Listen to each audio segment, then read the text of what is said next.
Hello again in a Pup in the Life. Hello, we're here, we're back with a Pup in the Life. So, today we're gonna talk about something that actually happened quite some days ago to Mom, and that she also reported back on LinkedIn.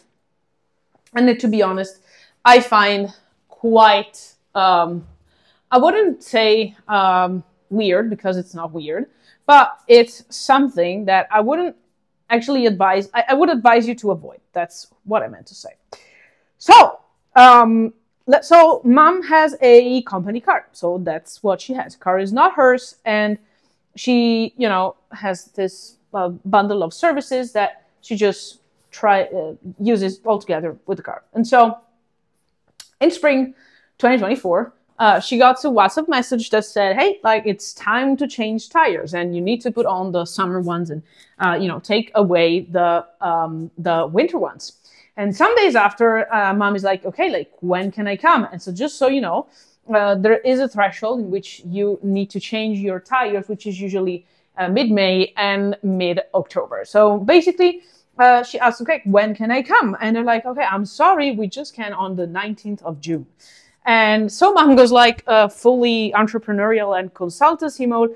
And she's like, well, okay, but if you, told me before, you didn't have all this, amount of people that wants to do the same thing at the same moment.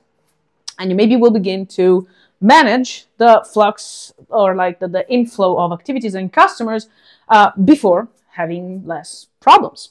And so she doesn't, she just received a communication through which the person says, well, okay, I know, I'm sorry. And, Mom didn't actually mean to razz to this actual person in the actual customer support and service part.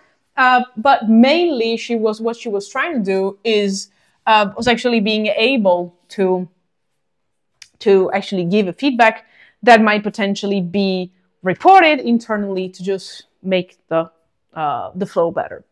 So fast forward to now, actually September 2024, and the message goes the same. Hey, it's time to change tires and go to the winter ones. And so the next day, Mom is like, okay, when can I come? And these people are like, we're sorry, not before the last week of November. And so Mom is like, okay, but if you told me before, you didn't have all this amount of people that wants to do the same thing at the same moment. And you begin to manage the inflow of people better, or actually having less problems. And so lesson on how automation work. But there is an important factor to keep in mind. That is the strategy with which these strategies are actually implemented. And so I don't know if we will have a new episode of this or not. The thing that is pretty clear from this whole episode is actually that there is no use implementing automation if you're actually not able to listen to the customer and say, okay, what are you going to do now? If I'm telling you that I'm having a problem, please check with me and understand that I probably need some assistance, or you probably need to make the flux better. Now, I know it's not easy, but sometimes it's best to avoid automation if we don't know how to use them. Now, this time, it was pretty easy for them to make it better, because you would just find yourself contacting people maybe a month, 2 weeks, 2 months, it really depends on the amount of people that are actually there, before, to be able to cater to all of them and not create potential damage to them. So, to be honest, it wasn't even that hard. But sometimes the things that we deem and we see are not hard actually begin to be hard because we're not able to manage them. So this tiny lesson just goes to say, don't make it hard if it's not hard, and don't automate shit that you haven't figured out before, because automation like that is no use. Before automation comes common sense. If you don't know how to use common sense, an automation will not help you at all. I'm sorry, but this It's what it is.